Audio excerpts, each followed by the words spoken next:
네, 다음 문제는 이 코로나19와 관련돼서 뭐 여러분들에게 좀 말씀을 드려볼까 합니다. 어, 지금 그 코로나19 후유증이 있는 분들이 상당수 되는 것 같습니다. 그래서 이 정부가 이 지원 체계 구축에 나섰다, 뭐 이런 보도가 나오고 있습니다. 그렇기 때문에 아마 계속 이제는 코로나19 때문에 지금 뭐 어려움을 겪고 있는 분들, 뭐 어떻게 지원 체계를 갖추어 나갈 것인지 뭐 고단히 기대되는 그런 부분이긴 한데요. 일단은 이 코로나19 관련돼서 좀 내용을 보면은요. 지금 현재 상황 볼까요? 8월 20일 국내 신규 확진자가 12만 9,141명이 됐습니다.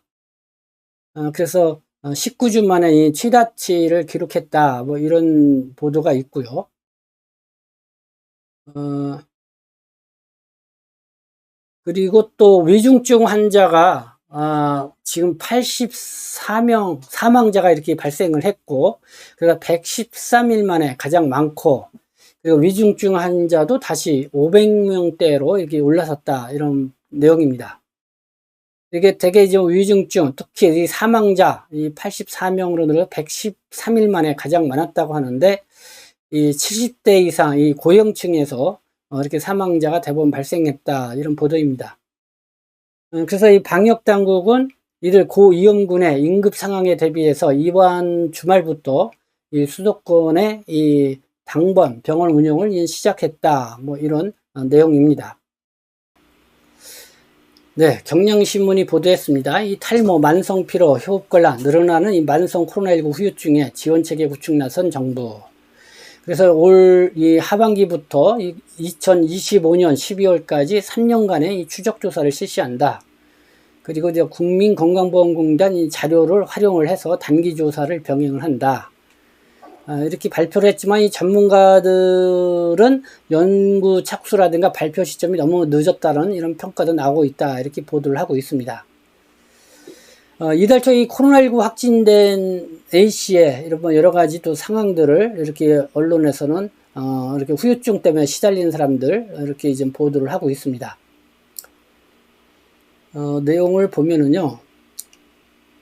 이 내용 볼까요? 이 조선일보가 탈모, 성욕 감퇴 등 코로나 후유증이 62가지나 된다. 이런 보도가 있는데, 영국에 있는 연구팀이 이렇게 조사를 했습니다.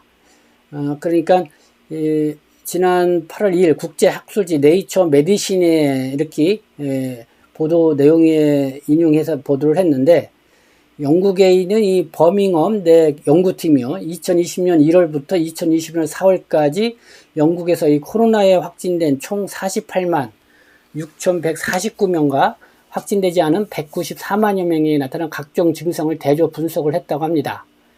그래서 그 결과 12주 이상 지속되는 62가지 증상이 코로나 후유증에 해당된다고 결론을 내렸다. 그래서 보니까 뭐 후각 상실, 미각 변화, 숨참, 기침, 흉통, 또 근육 관절통, 두통, 피로, 설사 뭐 이런 내용도 있고요. 또 탈모, 재채기, 열, 쉰 목소리 뭐 이런 것도 있고, 그리고 또 성욕 감퇴, 또 뭐 사정 곤란 뭐 이런 내용도 있고 뭐 다양하게 있습니다. 그리고 저의 방송을 보시고 또 어젠가요? 이 아버님인 것 같습니다. 나이가 69세 되시는데 지금 일을 하셨는데 그 직장에서 이 코로나19로 이렇게 그러니까 후유증 그러니까 코로나19에 그냥 감염이 된 거죠. 그래서 뭐 거기에서는 후유증이 있는데 지금 4월 달에 코로나19에 걸렸다고 합니다. 근데 그러니까 막 척추 부분에 있어서 굉장히 감염이 된 거죠. 그래서 막 신경계에 좀 이상이 온 것 같습니다. 그래서 지금도 이렇게 목발을 짚고 다니지 않으면 안 될 정도로 이렇게 계속 좀 악화된 상황이라고 하는데요. 이게 좀 코로나19 때문에 이제 뭐 계속 후유증이 이렇게 있다. 뭐 그런 건데, 그래서 뭐 계속 약물로 이렇게 좀 치료를 하고 계시다고 합니다.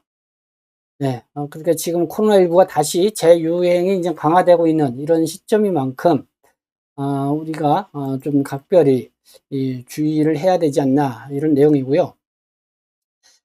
그리고 여러분들에게 좀 한 가지 더 좀 같이 알려드릴 것은, 지금 코로나19 후유증, 그러니까 백신을 맞고 월경장애 후유증이 있을 때는 최대 5천만 원 이렇게 또 지원을 받는다, 뭐 이런 보도도 이렇게 나오고 있습니다. 그래서 좀 이런 내용도 여러분들 함께 이렇게 좀 알아두시면 좋을 것 같습니다.